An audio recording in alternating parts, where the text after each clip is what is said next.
देखो अब हम लोग उदाहरण 1 पढ़ेंगे, दो चर वाले रैखिक समीकरण युग्म का उदाहरण नंबर 1।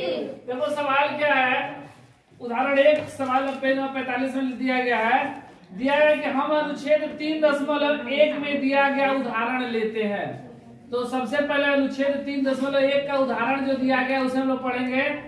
और फिर बोला गया कि अखिला मेले में 20 रुपए लेकर जाती है और चरखी की सवारी करना और उपला खेलना चाहती है। इन स्थितियों को बीजगणितीय तथा ग्राफीय रूपों में व्यक्त करें। तो लेकिन ये उससे पहले अनुच्छेद 3.1 पढ़ लिया जाए। तो देखो अनुच्छेद 3.1 पेज नंबर 42 यहाँ पर दिया गया है, ठीक है। तो इसको देखो हम लोग पढ़ रहे हैं क्या है, दिया गया अनुच्छेद 3.1। देखो दिया गया है कि अखिला अपने गांव के एक मेले में गई। अखिला नाम की कोई एक बच्ची है, वह गांव में मेला लगा और मेला गई घूमने के लिए। और बोल रहे कि गांव में मेले गई, वह चरखी की सवारी करना चाहती थी। वहां पर मेला में क्या लगा है, चरखी गोल गोल घूम रहा है। तो चरखी की सवारी करना चाहती थी और हुपला, एक हुपला खेल खेलना चाहती थी। हुपला खेल क्या है, तो बहुत सारा सामान रखा रहता है, रिंग जैसे फेंका जाता है और जिसमें रिंग में चला गया वस्तु, वह वस्तु उसका हो जाएगा जो रिंग फेंकता है। तो वो ऐसा खेल खेलना चाहती है। कौन? अखिला। हुपला एक खेल जिसमें आप एक स्टॉल में रखी किसी वस्तु को वलय में फेंकते हैं और वह वस्तु पूर्ण रूप से घेर लेती है, यह होता है हुपला खेल। तो उसका क्या दो इच्छा है, पहला इच्छा क्या है कि वो चरखी पर घूमे और दूसरा इच्छा है कि वो हुपला खेल खेले, ठीक है। जितनी बार उसने हुपला खेल खेला, बोला कि जितनी बार उसने हुपला खेल खेला उसके आधी बार उसने चरखी की सवारी की। जितना बार हुपला खेल खेला, अगर हुपला खेला 10 बार, चरखी की सवारी उसका ठीक आधा, इस तरह। और मतलब प्रत्येक बार की सवारी के लिए उसे 3 रुपया, एक बार चरखी घूमी ना तो उसे कितना रुपया लगा, 3 रुपया। और एक बार हुपला खेल खेली तो लगा 4 रुपया। तो आप कैसे ज्ञात करेंगे, ठीक है। तो इसके लिए सबसे पहले हम लोग मान ले रहे हैं कि हुपला मतलब कि वो सवारी कितना की और हुपला कितना खेली। तो माना कि अखिला द्वारा सवारी, कौन सी सवारी है वो, चरखी वाला सवारी ना। माना कि सवारी आप लिख लेना चरखी की, चरखी मतलब सवारी करने की संख्या, मतलब सवारी करने की संख्या कितना, x। कितना बार वह सवारी की है, x बार। तो हुपला के क्या मान लेंगे हम लोग, y, ठीक है। हुपला खेलने की संख्या बराबर। देखो प्रश्न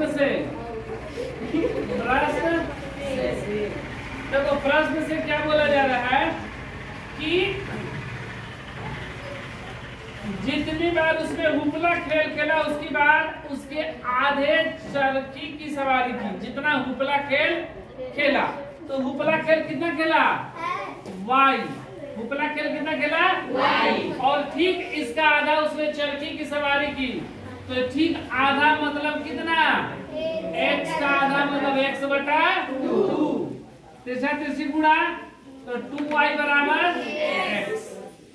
ये प्लस का 2y इधर आएगा तो x माइनस 2y बराबर 0। समीकरण 1। पुनः प्रश्न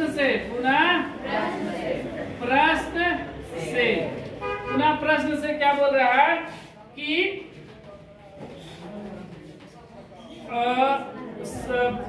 प्रत्येक सवारी के लिए 3 रुपया, चरखी घूमने के लिए उसे कितना पैसा खर्च करना पड़ा, अगर वह एक मतलब 3 रुपए में 1 चक्कर लगाती है तो 2 चक्कर के लिए उसे 3 दूना 3 चक्कर के लिए 3 त्रिका 4 चक्कर के लिए 3 चौके, तो x चक्कर के लिए 3 गुणा x 3x, ठीक है। और फिर बोल रहा है कि हुपला के लिए 4, एक बार हुपला खेली तो 4 रुपया, 2 बार खेलेगी तो 3 रुपया, 3 बार खेलेगी तो 12, तो y बार खेलेगी तो 4y, कितना 4y। ये लगा ना। तो बोल रहा है कि अगर वह एक बार चरखी की सवारी करती तो 3 रुपया, तो वह कितनी बार चरखी की सवारी की है? x बार ना, तो 3x। एक बार उपला खेली तो 4 रुपया, तो अगर वो उपला खेलेगी कितना बार? y बार खेली तो 4y रुपया, और उसे कुल मिलाकर उसे 20 रुपया खर्च करना पड़ा। क्या चीज में? चरखी चढ़ने में और उपला खेलने में कुल मिलाकर कितना? 20 रुपया, तो बराबर 20। समीकरण 2। तो सवाल में उदाहरण एक बोला था कि इसे हम लोग क्या करें, इस तरह का बना दे और इसका ग्राफीय विधि हल करें। अब हम लोग इसका क्या करेंगे? ग्राफीय विधि हल करेंगे। तो इसमें 2 चीज बोला गया था। उदाहरण 1 में बोला गया था कि इन स्थितियों को बीजगणितीय, तो ये बीजगणितीय रूप में हो गया। अब बोल रहे हैं इसे ग्राफीय रूप में व्यक्त करने के लिए। अब इसका हम लोग क्या करेंगे? ग्राफीय व्यक्त। तो लोग ग्राफीय व्यक्त कैसे करेंगे? तो ये समीकरण एक यहाँ पर लिख दे रहे हैं। एक तो मेरा आंसर यही हो गया पहला के लिए, बीजगणितीय रूप में, ठीक है। अब इसका वो ग्राफ बनाना है। तो देखो ये हो गया मेरा x माइनस 2y बराबर 0 और ये कितना है? bx प्लस 4y बराबर 20। देखो अब देखो बनाने के ग्राफ बनाने से पहले अगर इसका ग्राफ देखा जाए तो कैसा बनेगा पता चल रहा है? तो कैसे पता करते हैं हम लोग? यहाँ पर कुछ नहीं तो 1 है ना, तो ये कितना आ जाएगा? 1, मतलब a1 बराबर 1, a1 बराबर 1, b1 बराबर 2, माइनस कर दो ना, और c1 0, a2 3, b2 और c2 20। अगर हम लोग a1 बटा a2 निकाले तो 1 बटा 3, अब b1 बटा b2 निकाले तो माइनस 2 बटा 4, 2 एकम 2, 2 गुना 4, कितना हो गया? माइनस 1 बटा 2। ये देखो तो क्या दोनों बराबर है? बराबर नहीं है, मतलब a1 बटा a2 नहीं है, b1 बटा, तो इसका ग्राफ कैसा होगा? प्रतिच्छेद। ग्राफ कैसा करेगा? प्रतिच्छेद करेगा। कैसा करेगा? प्रतिच्छेद। अब हम लोग ग्राफ बनाएंगे, ठीक है। B2, ठीक है। अब हम लोग क्या करेंगे? इसको ग्राफ बनाएंगे। तो इसको समीकरण हल करना तो हम लोग क्लास 9 में ही सीख चुके थे। देख लो कैसे करेंगे। ये कितना है? x माइनस 2y बराबर 0, x बराबर 2y,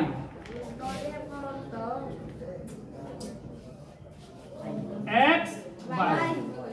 यहाँ पर y की जगह पे कुछ भी रखेंगे x का वैल्यू आते जाएगा।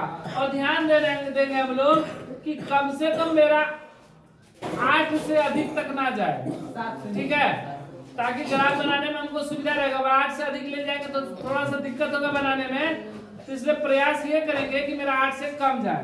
तो y की जगह पे मान लो कि हम लोग रख दिए 0, y की जगह पे क्या रख दिए? 0।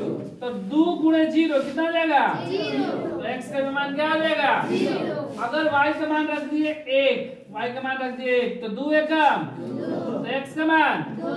अगर y का मान रख दिए हम लोग कितना? 2, तो 2 दूना 4, ठीक है। अब एक और समीकरण मेरा कौन सा है? ये ना 3x प्लस 4y बराबर 20, ठीक है। अब देखो 4y बराबर 20 प्लस का 3x किया जाएगा तो y बराबर 20 माइनस ये 4 गुना में जाएगा तो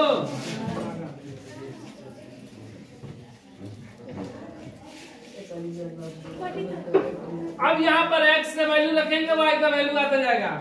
तो देखो अगर यहाँ पर हम लोग 4 में 20 भाग करेंगे तो कटेगा ना पूरा, पूरी 4 5 20।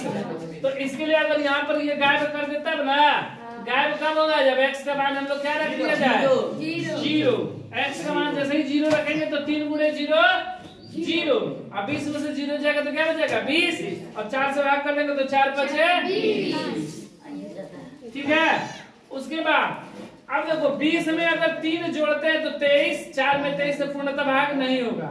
अगर 20 में से 3 घटा दिया जाए तो 17, तो भी 4 से नहीं होगा। तो अब देखो 6, 20 में अगर 6 जोड़ते हैं तो कितना आ जाएगा 26, तो भी 4 से भाग नहीं होगा। अगर 20 में से 6 घटा देते हैं तो कितना बचेगा 14, तो भी नहीं जाएगा।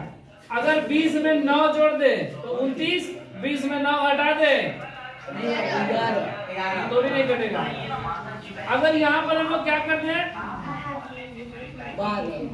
यहाँ पर हम लोग 20 तो ला नहीं सकते हैं, 36 घटाना हो जाएगा ना 12 जोड़ने या घटाने 12। अगर 20 में से यहाँ पर हम लोग 4 रखते हैं तो चलती आई 12, और 20 में से 12 जाएगा तो क्या बचेगा। तो हम लोग क्या कर रहे हैं, एक्स की जगह पे क्या रख दे रहे हैं 4, एक्स की जगह पे, तो देखो चलती आई। अब 20 में से 12 गया 8, 20 में से 12 गया 8, 4 से भाग कर देंगे 8 में तो ठीक है। उसी तरह एक बार माइनस का 4 रख देंगे तो कितना हो गया, तो चढ़ती आई 12, माइनस माइनस प्लस, तो 20 और 12 कितना 32, 4 से भाग कर देंगे तो। अब हम लोग क्या करेंगे, इसका ग्राफ बनाएंगे। ग्राफ कैसे बनाते हैं, इसको हम लोग मिटा दे रहे हैं और यहाँ पर जमा करेंगे। उतारेंगे नहीं,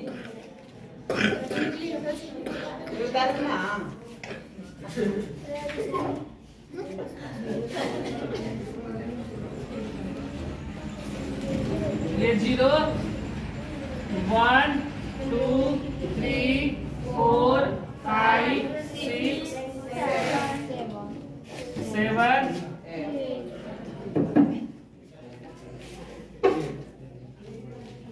-1, -2, -3,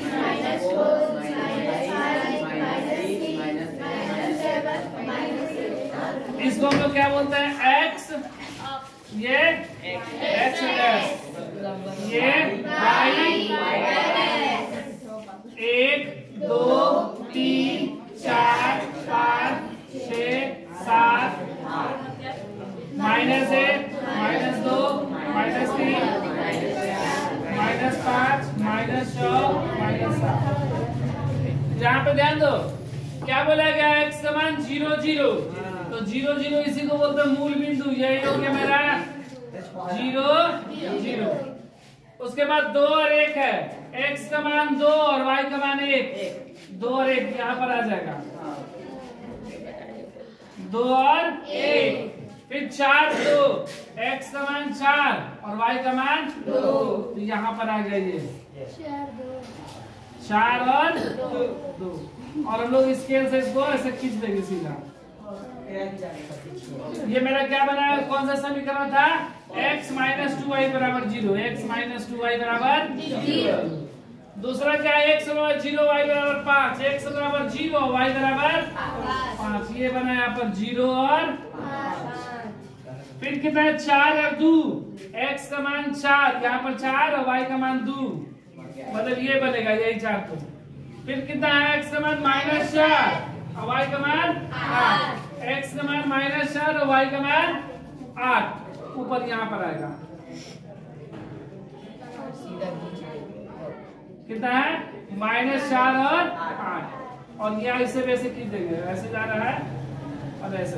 ग्राफ पेज पे बनाएंगे तो मेरा एकदम सीधा बनेगा। और ये कितना समीकरण है, 3x + 4y बराबर 20। और इसका जो हल होगा, यहाँ पर जो कटता है यही हल होगा, मतलब x बराबर 4 और y बराबर 2।